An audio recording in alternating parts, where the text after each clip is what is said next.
Assalomu alaykum hammaga. Bugungi darsimizda daraja ko'rinishidagi sonlarni naturalizonga bo'lgandagi holatini ko'rib chiqamiz.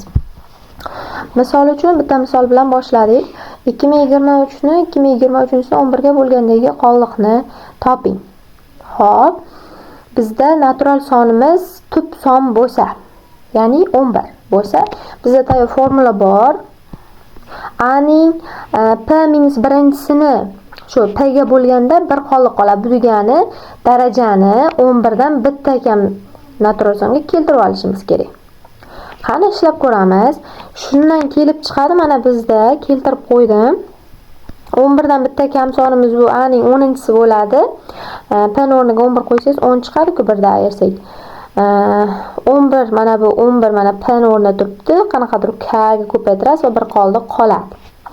Xo'p, endi yozamiz. 2023 ni 2023-ni 10-darajaga keltirishim kerak.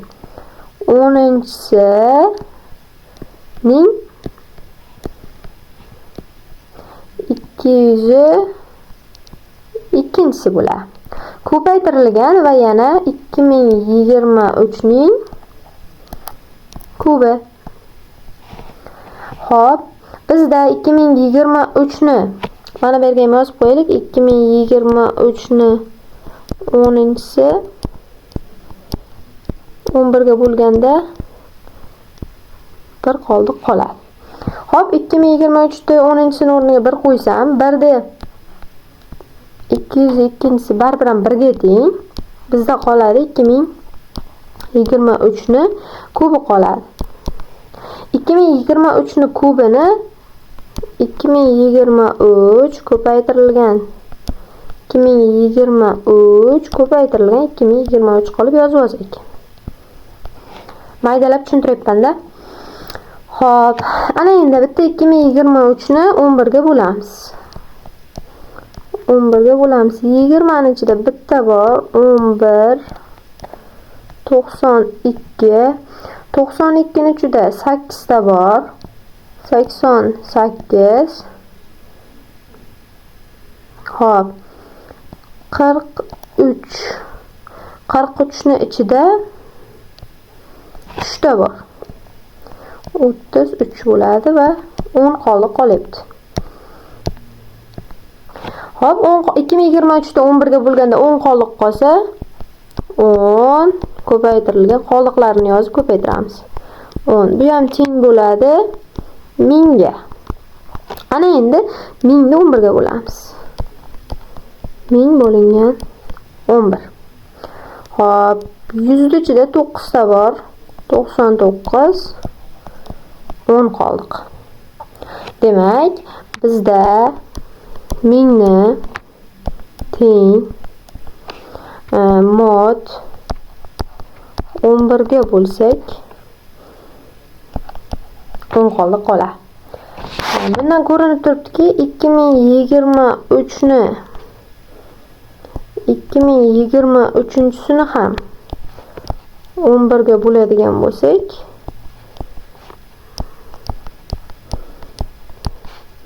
10 qoldiq qoladi.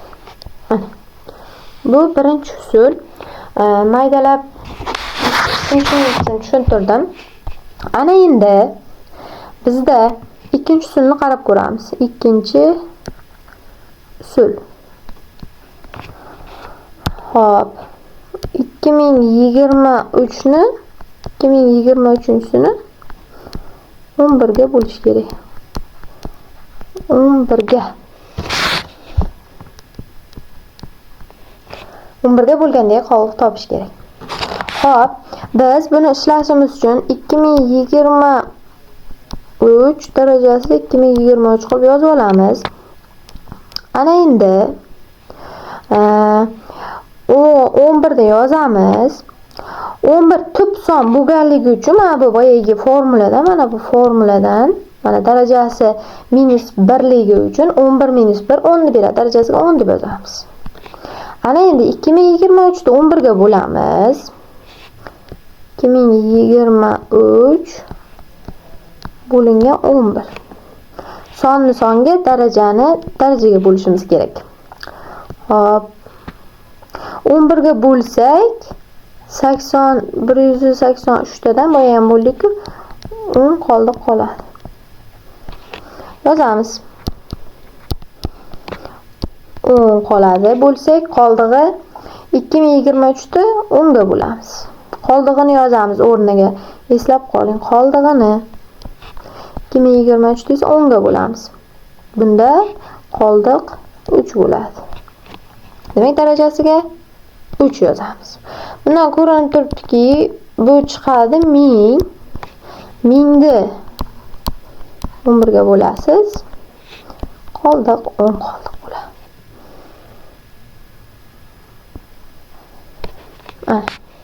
Bu ikkinchi usul edi. Ya'ni 1000 ni bo'lamiz mod 11 ga. 10 qoldiq. Ikkinchi misolni qarab chiqamiz. Olaylik, bizda 1017 ni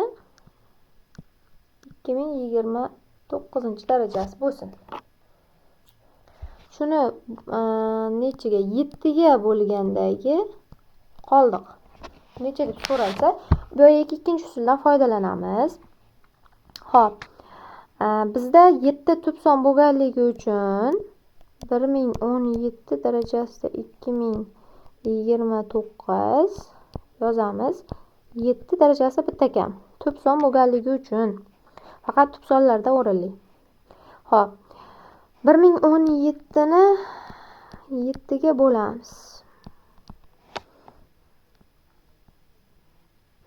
Xo'p, bittadan 7 31, 4tadan 28 37, 5tadan 35, 2 qoldiq. 2. Endi 2029 ni 6 ga bo'lamiz. 3tadan 18, 22, 3tadan 18, 49. 8tadan 48, 1 qoldiq. Darajasida 1.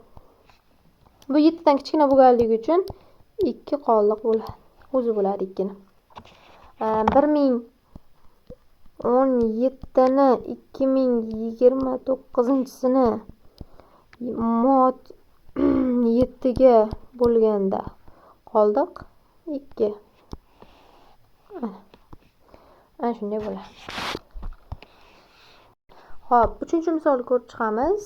Agarda bizda 1017 darajasida 2029 berilsin, lekin bo'linadigan usulni nazardan tub son bo'lmas. Ya'ni 8 bo'lsa-chi? 1017 ni 2029-ni 8 ga bo'lgandagi qoldiqni toping. Qoldiqni toping. Xo'p.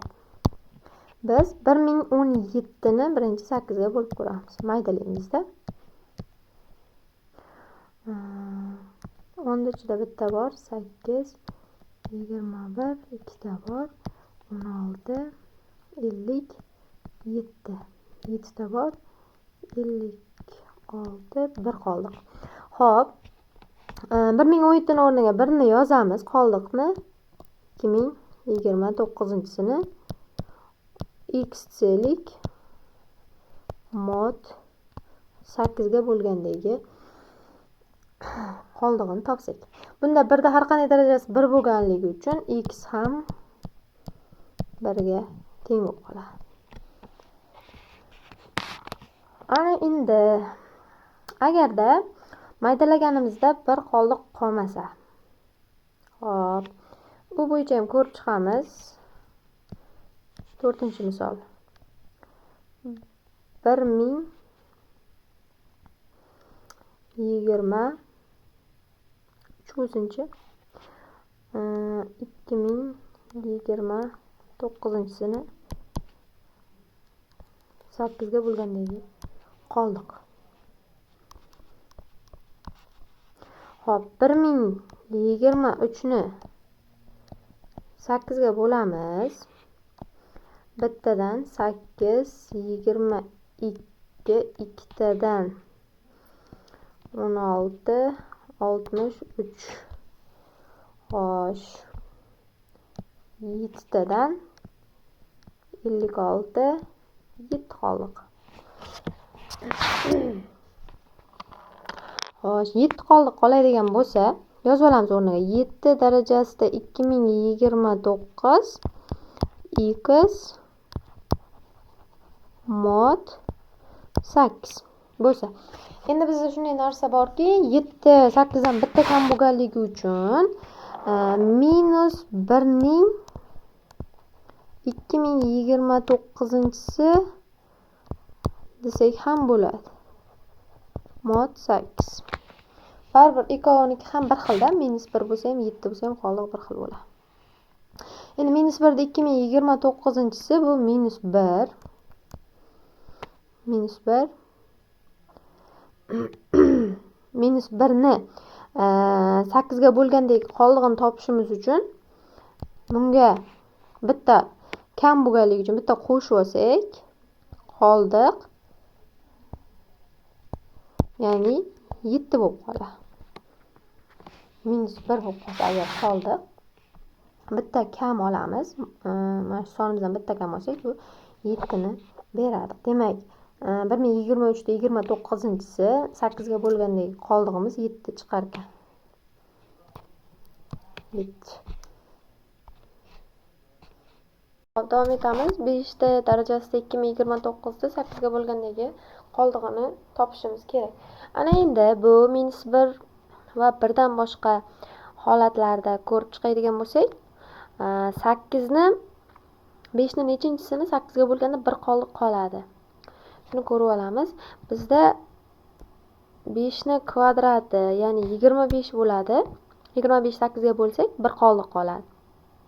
Demak, 5 ni kvadratiga keltirib olamiz. 5029, 5 ni kvadratini 1014-si va ko'paytirilgan 5 ni birinchisi desak. Ana endi hop 5 ni 25 ning 1014-si ko'paygan 5 teng kuchli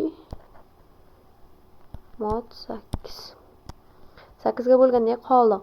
25 8 ga bo'lsa qoldig'i 1, 1 ning 1014-si ham 1 ga teng, ko'paytirilgan 5 teng y mod 8. Ana endi 5 ni o'zi qoladi. Bu degani qoldig'imiz ham 5 ga teng ekan. Bundan xulosa qiladigan bo'lsak, 5 ning 2029-sini 8 ga bo'lganda 5 qoldiq qolar ekan. Mod 8. Ana endi keyingi misolda ko'ramiz. Keyingi misolimiz bizda 6-misol bo'lsin. 2023 darajasida 2023 darajasida 2023 bo'lsa-chi. Ni 11 ga bo'lgandagi 11 ga bo'lgandagi qoldiqni so'rayapti. Xo'p, buni ishlashimiz uchun mana buni 2023 darajasi bo'lganligi uchun buni alohida qilib yozib olamiz. Asosini 11 ga bo'lamiz. Darajasini esa bitta kamiga, ya'ni darajasi 10 bo'ladi. 10 ga bo'lib qoldiqlarni yozib olamiz.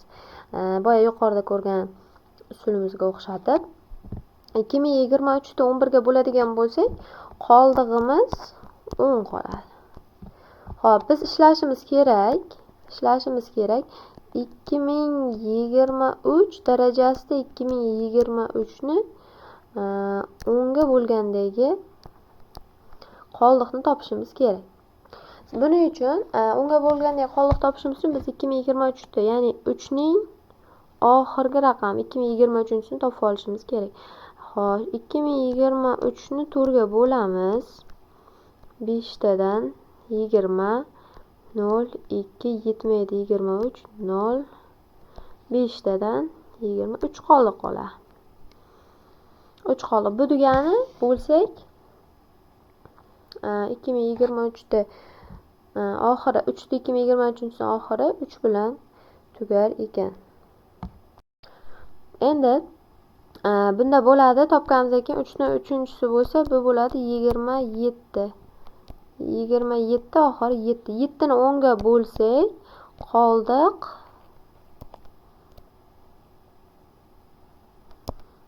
7 bo'ladi. Demak, yozib olamiz 10 ning 7-chisi. Xo'p, 10 da 7-chisini ham ana endi 11 ga bo'lgandagi qoldiqni topishimiz kerak. 10 da 7-chisini 1000 ko'paygan 1000 ko'paygan 10. 11 ga bo'lgandagi qoldiq. Mod 11. Xo'p, 1000 da 11 ga bo'lsak qoldig'i 10. 1000 da bo'lsak qoldig'i 10. 10 da bo'lsak qoldig'i 10 bo'ladi. Teng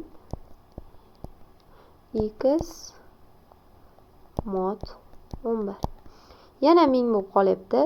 1000 da 11 ga bo'lsak qoldig'i 10 qoldi. Bundan kelib chiqadi bizda javobimiz.